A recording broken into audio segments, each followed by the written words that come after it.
politics not only in Arizona but across the country. It's your activities, your involvement at this level that makes a difference with candidates. You support the RNC's position as well as the state party's position. That's very important for the party and for candidates as well.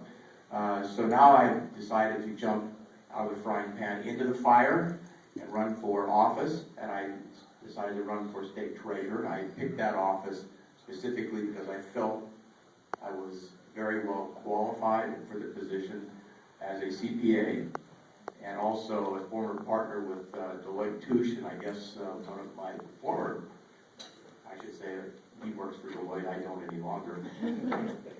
But it was a great firm, and it was a huge responsibility, and I learned a lot about accounting and money, dealing with it. And so I believe between that and the fact that I was the treasurer of the Republican National Committee, and I now serve as the treasurer of the Arizona Housing Finance Authority, and we make tens of millions, actually hundreds of millions of dollars now in loans or helping people refinance their homes after what happened in the last debacle. So I've had a lot of experience dealing with money, so I think that qualifies me eminently to run for treasurer of the state of Arizona. So now let me tell you a little bit about what the treasurer actually does in the state.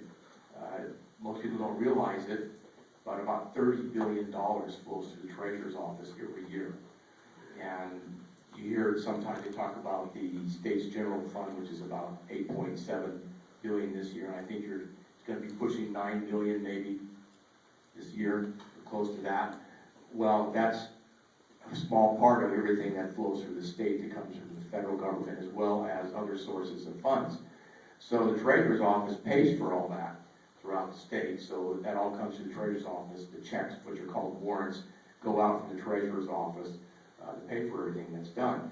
In addition to that, treasurer's office manages about any given day about $12 billion that's invested in a number of different types of investments. It's all done on a very low risk basis, obviously. The money doesn't earn very much. A lot of it's in, as you can imagine, is in federal funds, bonds, which they don't earn very much money. So, but the trade-off is the money's very safe. And that's obviously is the responsibility of the treasurers to make sure that you're not losing money from agencies that will need that money during the year. Also represents about $4.5 billion, which is the state school trust fund, which comes from the state lands that are either sold or leased. That money, that's where that comes from. And that money is invested, and the return that's earned on that money is then parceled out to the school districts around the state every year. So that's very important to the schools as well. So the treasurer has a lot of responsibilities. There's other things the treasurer's office could do, and in a lot of other states, the treasurer's office does things like certify the state budget. That's not done in this state. In other states, it does happen. But there are actually 3 levels within the state. The legislature sees a lot of the money flows into the general fund as well. A lot of the federal funds, the legislators never really see that money. It flows through the executive branch.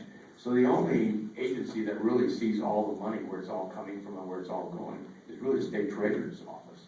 And so the state treasurer is in a unique position to be able to understand exactly what the finances of the state are. And I think that I could perform that function very well for the state if I was the treasurer. So my wife usually comes to these kinds of events with me, not today, because I have a stepson who is having a very important birthday today. He's going to be 40. Now, no one in this room, and other than me, probably knows what that means. Okay, but I can remember when I turned 40, I was at a breakfast meeting, actually, when I was with Deloitte, and I came back to the office. The office was decorated in black. And I thought someone had died. They said, no, it's your 40th birthday. And I said, oh, okay, let's get back to work now. Okay? So with that, I would be happy to answer any of your questions regarding myself or the treasurer function. And since I know nothing about money, I will not start this presentation. I just wonder what you ever do if some money comes into the state that is suspicious, like someone might be trying to bribe your office or bribe the state to do something, say for instance, labor relations, something like that, and I don't totally understand it, but it seems like there's so many things where there's so much illegal stuff or not copacetic stuff going on that they could probably do it to us too. I don't know, I just was wondering.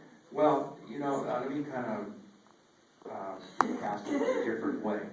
Okay, when you're investing $12 billion in funds, obviously you're using in-house, we have investment officers at the Treasurer's office, there's 3 investment officers, but you're also using Morgan Stanley's of the world, Chase Morgan, the rest of them, you're using them to invest monies too. So you have to be what your point is, I think, is you have to be very careful about how those relationships are formed and that they're above board and there's nothing going on that would be favoring one or the other, that you're really picking the one who best qualifies to run money for the state of Arizona. So yes, you have to be aware of that and watch that very carefully. And that's why there's limitations on how much money any official, or for that matter, an employee can take from any sources like that. So that's all watched very carefully. A good question. Yes? So, I know that the governor presents their budget to the legislature. Then the legislature has JLBC's budget that they work off of. As the treasurer, how much input do those two branches or agencies allow you to have? And do you think you should have more input, specifically when you have 90 members? Do we still have 90 members in the legislature? I think so. 90 members trying to come up with a budget that you then have to manage and apply. Well, the short answer to that is, how much impact does the treasurer have? None. Okay? So that's the reality of it. But again, there's so much money flows through the state of Arizona that goes through the executive branch that the legislature never really sees. That for them, it's really the treasurer's office that has the window into where that money is coming from and where it's going within the state agencies. And so you, as a treasurer, can be that source of information for the legislators that help them understand exactly what's going on, because they'll appropriate money to an agency for a specific thing. And there'll be federal funds coming in as well. If they don't understand the bigger picture of where all this money, it's hard to understand how much money they should really be appropriating for that agency, for that function. Would you like to comment, John? No, you're absolutely right. I mean, Arizona spends, I think, 29 billion, and we only appropriate from legislature, roughly 9 now. So a lot of stuff that we never see. Yeah, if I had my druthers, I would say that the treasurer's office, because they're in a unique position, they should look at the budget and certify the entire budget that it's balanced. That would be a good function for the treasurer's office. If it doesn't function that way right now, that would take a change in statute or constitutionally to have that happen. So I'm a little cynical, having been chairman of the Republican Party.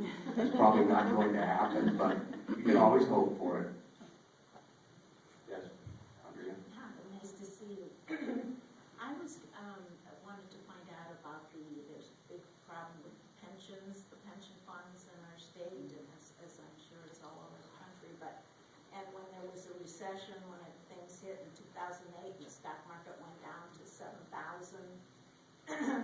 How has that affected the pension funds? The availability? What do you see for the future of them, and how they will be between the state and then what the employee puts in? Well, that's another good question. The treasurer's office does not really manage the funds in the retirement fund. It's state level. That's a separate fund. Okay, but I'll tell you a little bit about it. Is that I think the last time I looked at it was about 62 or 3% funded. That means there's a deficit there, which means that ultimately we'll all have to be funded, which puts extreme pressure on the legislature to balance the budget. And while we're in balance right now, and we have a pretty nice surplus. It's not going to remain that way. Over time, that surplus will disappear because there's a lot of pressure that comes. And then we'll be back, hopefully never like we were in 2008 when Napolitano left. I mean, the state was basically, we had the worst, the highest deficit per capita in any state in the union. So it took a lot of effort by a Republican legislature, Jan Brewer, to get that under control and make sure that we could get to a point where we'd have a surplus and a balanced budget. So it was a real struggle. So yes, that's a big problem. It's going to have to be dealt with, not only at the state level. I was talking to someone earlier about it's also a problem at the city, at the county level, because they have retirement fund problem just as much where they're not funded. So all that's going to come home to roost, not right now, but in a decade it will all come home to roost. For all of us, we'll have to deal with that situation. Thank you so much. Thank you.